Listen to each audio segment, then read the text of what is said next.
This is Autoline Daily, the show dedicated to enthusiasts of the global automotive industry. Last night, former President Donald Trump gave his acceptance speech to become the Republican Party's nominee for president, and while we tried to avoid politics, Trump actually had quite a bit to say about the automotive industry. First of all, he told UAW members that UAW President Fain should be fired immediately. He said the UAW should be ashamed of itself for allowing China to build auto plants in Mexico with plans to ship cars to the U.S. Previously, the UAW endorsed Biden for president, and Fain called Trump a scab. Trump also said he would welcome the Chinese to build those plants in the U.S. instead of Mexico, and threatened new tariffs of up to 200% if they didn't. He also promised to get rid of the U.S.'s EV mandate his first day on the job. Of course, we have to point out that there is no EV mandate in the U.S. There are emissions and fuel economy regulations, which make it almost impossible for an automaker to meet them without having EVs in their lineup. But there is no mandate. If Trump tried to overturn those regulations, there would likely be court fights that would go on for years. Even so, his administration could have a big impact on EV adoption. And in another sign of uncertainty over EVs, Ford announced it will retool its assembly plant in Oakwood, Ontario to make Super Duty trucks instead of electric SUVs. Ford says it can't keep up with demand for Super Duty trucks despite running its other truck plants on max overtime. So, the Oakwood plant will be tooled to make 100,000 Super Duty trucks. Ford will also increase V8 production at its engine plant in Windsor, Ontario, and will increase production of transmissions, axles, and components for the trucks at its plants in the U.S. The Oakwood assembly plant in Canada was going to make electric three-row SUVs for Ford and Lincoln, but those plans were delayed due to weaker demand for EVs and because big EVs need big, expensive battery packs. We also need to point out that this move helps protect Ford in case of a UAW strike at the end of the current contract. Last fall, the union damaged Ford financially by striking its Kentucky truck plant, which makes Super Duty trucks. That's the most profitable plant that Ford has. So, with a second source in Canada, Ford is protecting itself against any future UAW strikes. China's transition to EVs is crippling General Motors' joint venture with SAIC. The JV has the capacity to build 1.9 million vehicles a year, but through the first half of the year, it's only produced 210,000 vehicles, down 54% from a year ago. And in June, the downward pace accelerated, with production being cut by 70% to below 28,400 vehicles. In 2017, SAIC GM sold 2 million vehicles, and last year, that fell to 1 million. And in the first half of this year, deliveries plunged 50% to only 225,000 vehicles. And EVs are a big reason for the drop. While the JV has expanded its EV lineup over the last 2 years, car buyers just aren't interested in them. SAIC GM is averaging below 10,000 EV sales a month. Chinese consumers are increasingly turning to Chinese brands because they offer better connectivity, infotainment, and driver assistance technology than foreign legacy automakers do.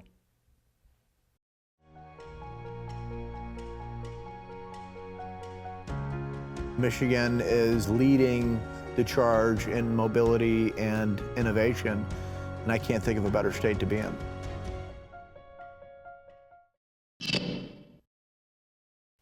Is the EV price war in China coming to an end?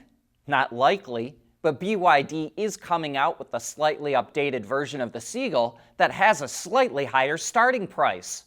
While we only have this one picture of the refreshed model, it's not all that different from before, other than new wheel designs, a few interior options, and 360-degree cameras. The new Seagull will launch next month in China with a starting price of roughly $9,900, which is about $300 more than before, but it only tops out at $12,000. Through June of this year, BYD has sold more than 167,000 seagulls in China, so that extra $300 would have generated an extra $50 million in revenue. California is one of Tesla's most important markets, accounting for 10% of its global sales. But for the third straight quarter, registrations have dropped. According to the California New Car Dealers Association, Tesla's registrations were just over 52,000 vehicles in the second quarter, down 24% from a year ago. Meanwhile, the overall BEV market was down 1.3% in Q2. And in the first 6 months of the year, Tesla's California registrations are down 17%. The Model Y is still the best-selling vehicle in California, but sales are dropping fast. And Tesla's problems are just not in the Golden State. According to S&P Global Mobility, Tesla's U.S. registrations in May were just over 48,500 vehicles, which is down 15% from a year ago and is the fourth straight month that its U.S. registrations have dropped. Tesla's share of the EV market has slipped from 60% a year ago to 46% this year. But the automaker isn't sitting back and is getting aggressive to help boost its sales. This morning, Autoline even got a promotional email from Tesla offering 1.9% loans for the Model Y. And while Tesla is slumping, the BEV market in the U.S. is growing faster than the overall market. S&P Global reports that EV registrations were up 9.6% in May to nearly 105,000 vehicles, while the overall market was down 0.7% to just under 1.4 million. BEVs now account for 7.5% of the U.S. market. Ford was a distant second to Tesla with just over 7,000 EV registrations in May. Kia was hot on its heels with more than 6,800. Hyundai was next with just over 6,000, and Rivian rounds out the top 5 with more than 5,100 EV registrations. Looks like robotaxis in China are going through the same kinds of growing pains seen by operators in the U.S. Car News China reports that the city of Wuhan has accumulated 300 complaints on its traffic management website with stories of robotaxis clogging up streets and intersections. A viral video even showed one getting confused by a plastic bag, so it just stopped in the middle of the road. Taxi drivers are also calling on cities to limit robotaxis because they say they're cutting into their number of rides, kind of like taxi drivers pushing back against Uber and Lyft in the U.S. Price is a main motivator for the reason to switch.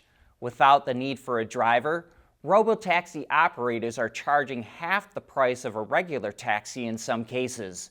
And with available discounts, it's possible to take a 5-kilometer or roughly 3-mile ride for as little as 35 cents.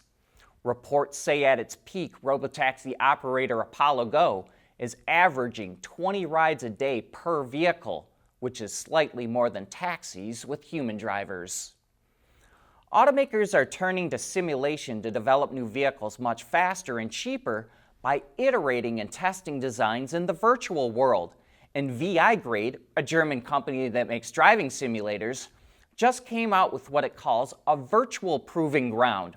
It has a high-speed oval, highways, country roads, cobblestones, dirt roads, dry roads, wet roads, different gradients, a handling track, a rally track, and even more. We've driven several of VI-Grade simulators, and they're super realistic. And while virtual proving grounds are not going to eliminate real proving grounds anytime soon, they sure will cut down on how much testing has to be done in the real world. An off-roading icon is about to hit China. Gasgoo reports that Toyota and its joint venture partner FAW started building the all-new version of the Prado, otherwise known as the Land Cruiser, at their plant in the country.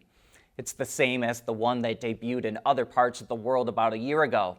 The same digital screen array, multi-terrain driving modes, the same assistance systems, and the 2.4-liter four-cylinder hybrid powertrain setup. Pricing is about the same too, roughly $60,000 to $75,000. But that brings us to the end of today's show. Thanks for making Autoline a part of your day, and I hope that you have a great weekend.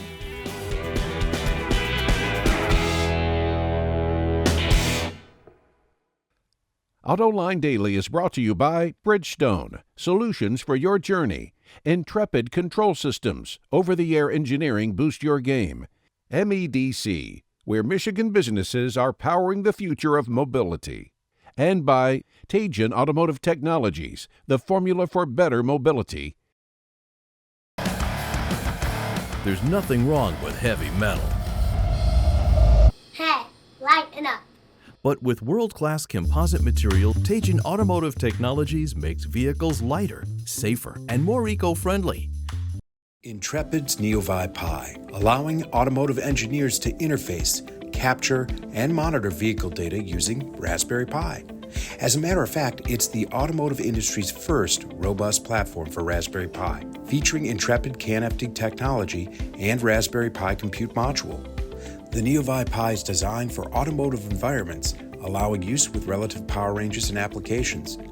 In addition, the NeoVi Pi enables you to use the Raspberry Pi for compute while avoiding additional development to adapt to network environments. That makes the NeoVi Pi powerful enough to solve your vehicle network problems, yet small enough to fit in your backpack. One of many Intrepid tools used for developing zonal architecture and software-defined vehicles.